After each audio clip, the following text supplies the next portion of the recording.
Hi there, and welcome again to the Explaining History podcast. We've had a couple of technical issues over the last couple of days. Now, you might have found that there are a couple of recordings where bits are missing, and I am going to completely blame SoundCloud here, and I'm speaking to you live from Audacity. So this is a kind of a new dawn for the Explaining History podcast, and if we have the odd glitch, do forgive us, but hopefully this will be a far better recording experience. There's a title that I've been having a look at for some time that I kind of wanted to get into today. It's a book called Roots and Culture, Cultural Politics in the Making of Black Britain. And it looks at a period of time from the 1950s through to the 1980s. It's by an excellent historian called Eddie Chambers, who argues that Black Britain that emerged in the 1980s, the sort of Black British society that had developed by the 1980s, was quite different from that which kind of existed in the 1950s.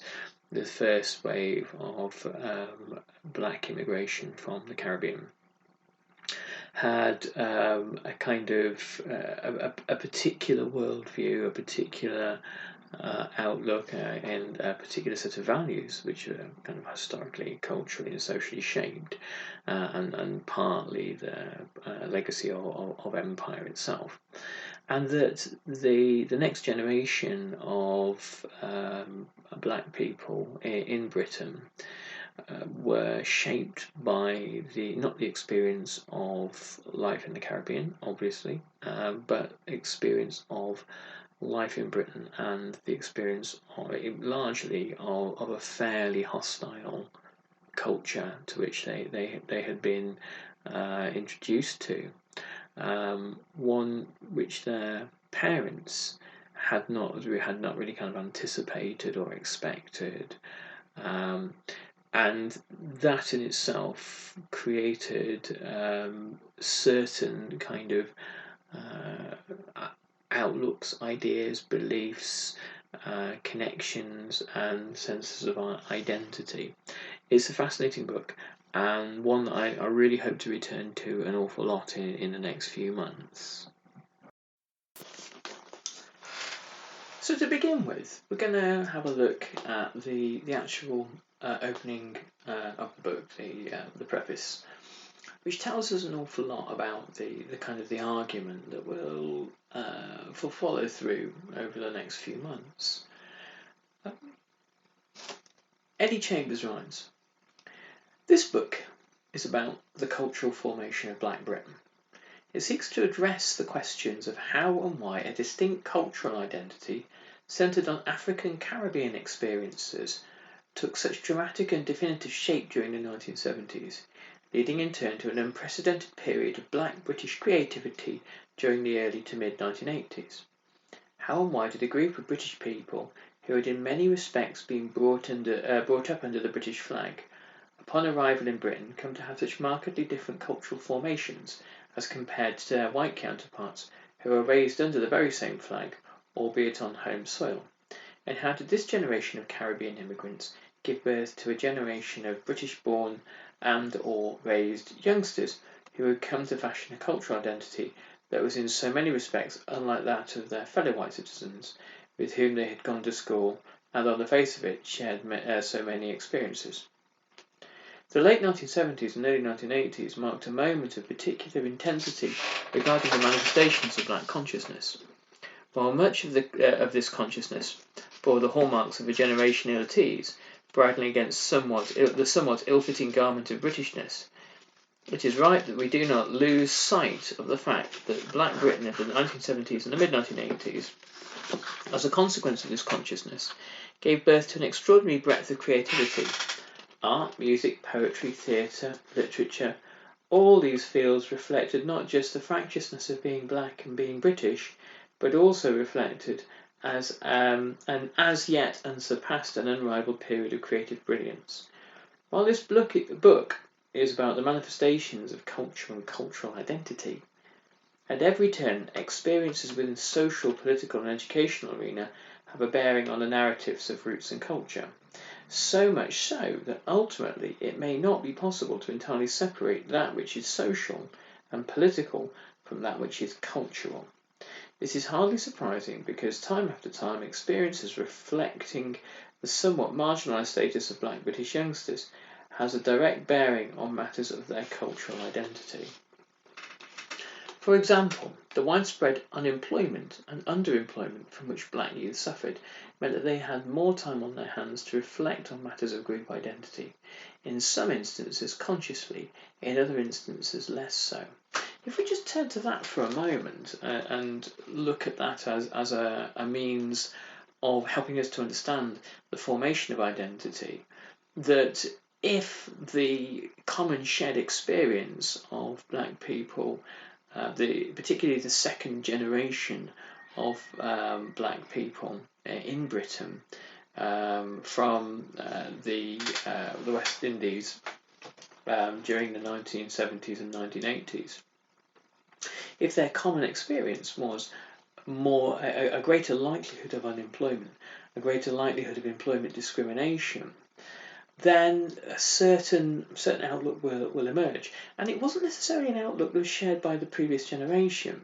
One of the things that is kind of often overlooked is the degree of patriotism and the degree of loyalty and the degree of commitment to the monarchy and to the idea of being British that many Caribbean immigrants had.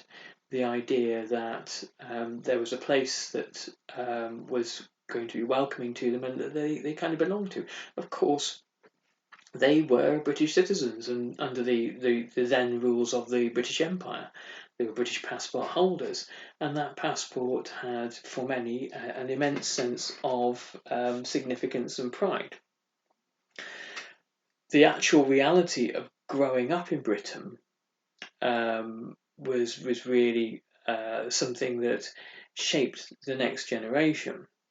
And of course, growing up in Britain during a period where Britain's prospects from the late 60s onwards and throughout the 1970s and into the 1980s are in gradual and steady decline, and things are becoming harder for many people, is a kind of an identity forming process. It's an identity forming experience. It's an identity forming time where the empire upon which the sun would never set was a kind of reduced to gradually a small North European outpost that is experienced, as it did throughout most of the 20th century, relative economic decline.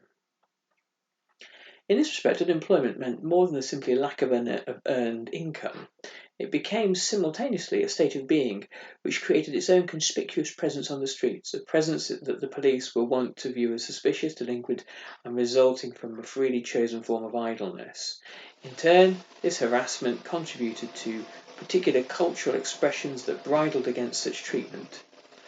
Indeed, it could be reasonably conjectured that it was the very intensity of experiences within the social and political realm that led certain black people to articulate these experiences in song, in verse, in art, or, in short, police harassment, brutality, racism and discrimination.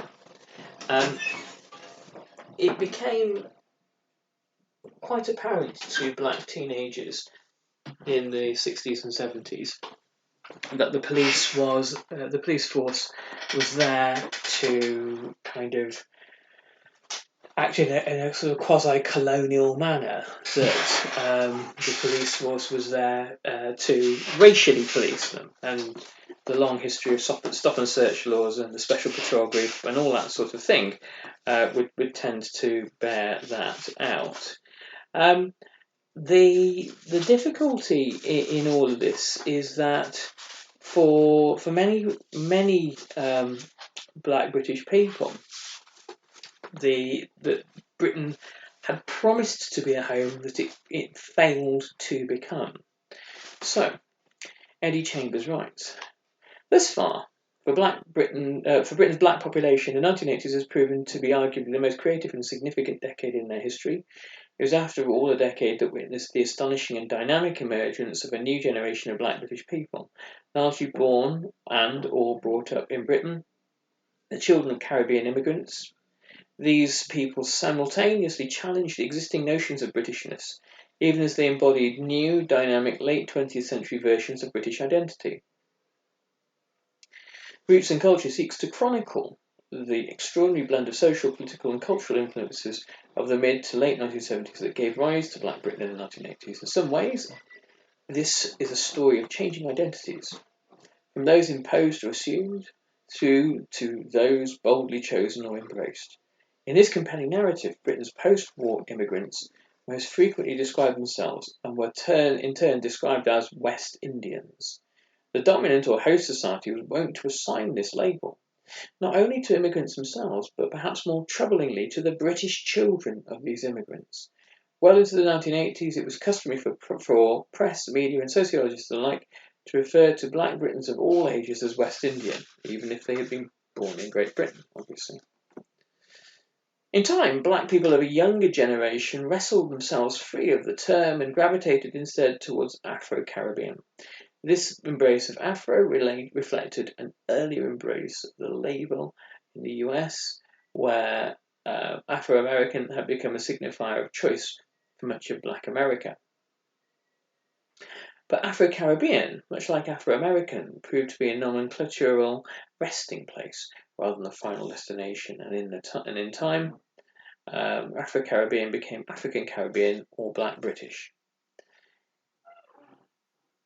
This book, Roots and Culture, explores the part that culture and the arts played in the fascinating narrative of evolving nomenclature and the identities that informed these changes. The British Empire, migration, Rastafari, the anti-apartheid struggle, reggae music, the coming of Margaret Thatcher, and the popular expression of anti-immigrant sentiments, and then ascendancy of the West Indies, and the then ascendancy of the West Indies cricket team. All these contrasting factors and others have a part to play in this compelling story. The ways the African diaspora further mutated to give rise to Black Britain. What factors, asks Eddie Chambers, led to the proliferation of astonishing countercultural creativity among Black Britons during the early 1980s? And why did a generation of youngsters born and brought up in Britain emerge into adulthood with such markedly different terms of reference to their white counterparts? This is the core question really for us today. While sharing a number of cultural similarities to the wider social environment, the Black British experience took a notable account of factors such as Black Power, Rastafari, countercultural music, and an overarching sense of exile and displacement. This story is perhaps the unlikeliest of origins. The post-war immigration to Britain of tens of thousands of Black Caribbean migrants from the late 1940s to the early 1960s. Unlikely because these immigrants have been brought up and educated to regard themselves not as Caribbean or West Indian or even Jamaican, Trinidadian or Barbadian, or its more popular abbreviation, Bayan, but instead to regard themselves as British, as literal members of the British Empire. They were, after all, moving from one part of the empire to another, to the epicentre of the empire, the mother country. The flag with which they were most familiar was the Union flag. The stamps they used bore the head of the British monarch, as did the pounds, shillings and pence used as currency. It seems as if anti-black racism in Britain that emerged in the 1940s and 1950s was kind of aimed against this confidence, really. This confidence that people from the Caribbean were as sort of sovereign members of the citizens of the empire as anybody else. This idea that the empire was there for people of all races, and that Caribbean people could move to different parts of it if they wished and had the right to be treated as equals when they arrive there. This is something that colonial white British mentalities, not just working class ones, though it was generally the tensions were the most acute when Afro-Caribbean people moved into what would have been working class areas, but it wasn't just working class people at all. This sense of white entitlement that as the British Empire was a racialized white empire, it was now being kind of subverted in some way by the kind of the autonomy and the agency of others. The school books they had used and were those used within or supplied by the British education system, and no end of other aspects of public life bore evidence to the extent to which English-speaking Caribbean countries were in effect outposts of Britain. Young men and women from various parts of the British Empire had, just a few years earlier, enlisted in Britain's war effort. And these people included significant numbers of Caribbean-born people. Despite Marcus Garvey's protestations from 1914 onwards that the world's diasporic Africans should, first and foremost, regard themselves as sons and daughters of the African continent, these migrants arrived as British people. They didn't see themselves as Africans. Many of them knowing as much about and glorying in Britain's history, geography, systems of government, sports and cultural heritage as any white-born British person. Caribbean migrants could and did demonstrate a profound respect, admiration and affection for Britain and its major institutions, including the monarchy. Those arriving on the Windrush are often referred to as Jamaican, though in actuality the vessel's passengers came from several different Caribbean countries. Perhaps one of the most distinguished passengers was the Calypsonian, the musician who went by the name of Lord Kitchener. Such lofty monikers were at the time not unusual. The celebrated Trinidadian-born Calypsonian had been christened Alwyn Roberts at the time of his birth in 1922, though he became better known by his stage name Lord Kitchener, an homage to Field Marshal Lord Horatio Herbert Kitchener, 1st Earl Kitchener, who was born in 1850 and went on to a venerable career and legendary service as a senior British Army officer and colonial administrator. Kitchener, a soldier, when famed throughout the British Empire for the parts he played in British military campaigns in the Sudan, the Boer War, and finally World War I. Journalists, photographers, and camera crews, one of which filmed an exchange between a reporter and Lord Kitchener, greeted the arrival of the Windrush. When prompted by the reporter, Lord Kitchener offered a rendition of his song, London is the Place for Me, which is easily findable on Spotify and various other platforms. It was a song that celebrated the extraordinary high esteem in which black sons and daughters of the British Empire, such as these Caribbean migrants, held London. Sang Lord Kitchener, London is the place for me, London this lovely city. You can go to France or America or India, Asia or Australia, but you must come back to London City. Well, believe me, I'm speaking broad-mindedly. I'm glad to know my mother country. I've been travelling to countries years ago, but this is the place I wanted to know. London, that's the place for me. Perhaps, writes Eddie Chambers, the ugly prejudice and discrimination that Caribbean migrants faced was over the horizon because Kitchener's homage to London continued. To live in London, you're really comfortable because the English people are very sociable, very much sociable. They take you here and they take you there, and they make you feel like a millionaire. London is the place for me. So, I think that's a great point just to kind of pause and look at this kind of interesting psychology and these sentiments. It would be easy for us to assume that the legacy of slavery and the poverty of the Caribbean would have led to widespread resentment and an anti-colonial attitude. But in many cases, colonialism doesn't quite work like that. And in many cases, the people who are colonised often form all sorts of unexpected and often quite enthusiastic bonds with the coloniser. In many colonial societies, only a small number of people actually really see themselves as being oppositional to the colonisers and wanting to remove them and willing to fight for it. An awful lot of the time, the patronage of colonisers gives the colonised all sorts of kind of emotional and emotional kind of benefits and a sense of self-worth. How, whatever we might think of that now, and however we might think that this is misplaced or whatever, that's what seems to sometimes happen. And to be going to London and to be going to Great Britain was something that was seen as kind of a positive thing, and something that many people from the Caribbean viewed as a point of pride. And many people from the Caribbean looked upon George VI and then kind of Elizabeth as being the monarchs for whom they served, and had a great deal of kind of affection for, respect for, and belief in the institutions of state and the royal family.